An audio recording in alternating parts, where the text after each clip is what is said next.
तर आज राजमाता जिजाऊ यांची जयंती आहे, काय भावना व्यक्त करता? सर्वप्रथम राष्ट्रमाता राजमाता जिजाऊ मासाहेबांच्या जयंतीच्या सर्व महाराष्ट्रातील जनतेला खूप खूप शुभेच्छा देते।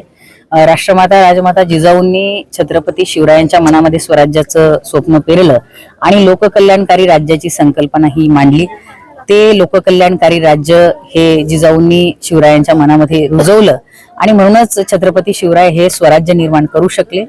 मला असं वाटतं की आजच्या जयंतीच्या दिनी सगळ्या राज्यातील जनतेला शुभेच्छा देत असतानाच किमान राज्यकर्त्यांना असं लोककल्याणकारी राज्य हे या राज्यामध्ये महाराष्ट्रामध्ये आलं पाहिजे याची सद्बुद्धी जिजाऊ मातेने द्यावी ही सदिच्छा या ठिकाणी व्यक्त करते। खरं तर सिंदखेड राज्यामध्ये देशभरातून जिजाऊ प्रेमी शिवप्रेमी येतात, मात्र कुठलीही सुविधा या ठिकाणी नाही, याचीच खंत जी आहे ती लखोजी राजे यांच्या वंशजांनी व्यक्त केलेली आहे। बरोबर आहे, अगदी रास्त आहे। अनेक वर्षांपासून या ठिकाणी राष्ट्रमाता राजमाता जिजाऊ मासाहेबांचा जन्मोत्सव हा मोठ्या उत्साहात साजरा केला जातो।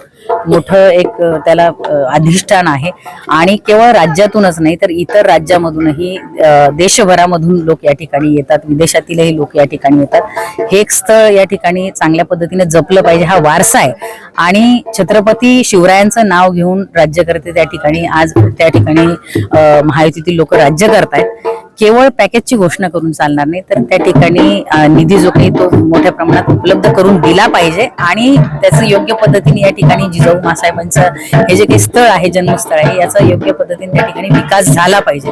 दुर्दैवाची गोष्ट आहे की केवळ घोषणा होतात, पॅकेजची घोषणा होते, परंतु या ठिकाणी कुठल्याही पद्धतीचा विकास आणि कुठल्याही पद्धतीचं जे काही विकास कामं आहेत, योग्य सोयी सुविधा आहेत त्या नागरिकांना उपलब्ध करून दिल्या जात नाही।